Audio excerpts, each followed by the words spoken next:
Bharatiya Janata party 46వ ఆవిర్భావ దినోత్సవ వేడుకలు ఘనంగా జరిగాయి. ఒంగోలు జిల్లా పార్టీ కార్యాలయంలో పార్టీ జెండాను ఆవిష్కరించారు.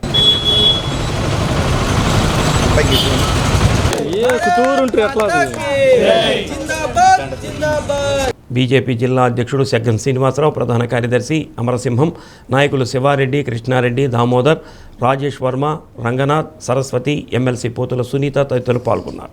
ఒంగోలు ప్రధాన వీధుల్లో పార్టీ జెండాలను ఆవిష్కరించారు.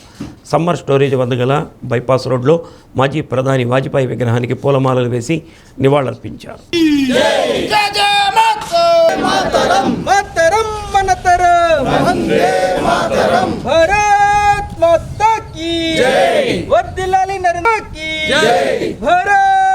భారతదేశంలో అతిపెద్ద పార్టీగా, ప్రజల పార్టీగా, జాతీయవాదంతో మరి పెంపొందిస్తున్నటువంటి పార్టీగా ఈరోజు మరి ఆవిర్భావ దినోత్సవాన్ని జరుపుకోవడానికి ఈరోజు జిల్లా అధ్యక్షులైనటువంటి అన్న శ్రీనివాసన్న గారికి, అలాగే మా కృష్ణారెడ్డి గారికి, శివారెడ్డి గారికి, శివానందరెడ్డి గారికి, సిస్టరు రమా గారికి, ఇంకా అందరికీ ఇక్కడ ఉన్నటువంటి మా భర్త పోతుల సురేష్ గారికి, ఇక్కడ వచ్చినటువంటి బీజేపీ పార్టీ నాయకులకు అందరికీ కూడా నా హృదయపూర్వక శుభాకాంక్షలు తెలియజేస్తున్నాను.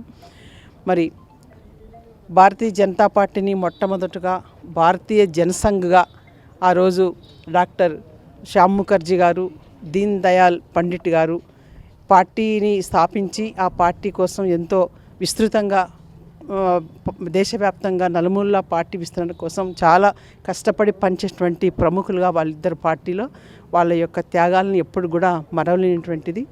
తర్వాత మరి పార్టీని అంచెలంచెలుగా దీన్ని విస్తరిస్తూ మరి తర్వాత జమ్మూ కాశ్మీర్ ఉద్యమాన్ని కూడా, అంటే భారతదేశంలో ఇద్దరు ప్రధానులు, 2 జెండాలు ఉండవనే దానిపైన వాళ్ళు విస్తృతంగా కూడా ఒక ఉద్యమంగా కూడా 2 రాజ్యాంగాలు ఉండవని చెప్పి గట్టిగా పనిచేసినటువంటి నాయకులుగా కూడా వాళ్ళకి చాలా పార్టీలో మంచి ప్రముఖ స్థానం ఉంది. భారతీయ జనతా పార్టీ 47వ ఆవిర్భావ దినోత్సవ శుభాకాంక్షలు తెలియజేస్తూ, భారతీయ జనతా పార్టీ ఏర్పడి 47 సంవత్సరాలు అయినప్పటికీ కూడా దాదాపుగా 18 సంవత్సరాల పాటు ఇప్పటికీ కూడా అధికారంలో ఉంది. ఇంకా 3 సంవత్సరాలు తర్వాత రాబోయే కాలంలో కూడా భారతీయ జనతా పార్టీ అధికారంలో ఉంటుందని చెప్పేసి నరేంద్ర మోడీ గారి యొక్క పరిపాలన దక్షత చూపిస్తూ ఉంది. ఇవాళ ప్రపంచాన్ని వణికిస్తున్నటువంటి యుద్ధం ఏదైతే ఉందో, ఇరాన్ అమెరికా యుద్ధాన్ని స్టార్ట్ చేసింది. ఎక్కడ ఆపాలో అర్థం కాక తలపుట్టుకుని కూర్చుంది. అదే నరేంద్ర మోడీ గారి పెహల్గాం దాడి ఏదైతే జరిగిందో, వాళ్ళు ఇక్కడ టెర్రరిస్ట్ బేస్లో నాశనం చేసి మరి వారానికల్లా యుద్ధాన్ని ఆపడం జరిగింది. ఆ యొక్క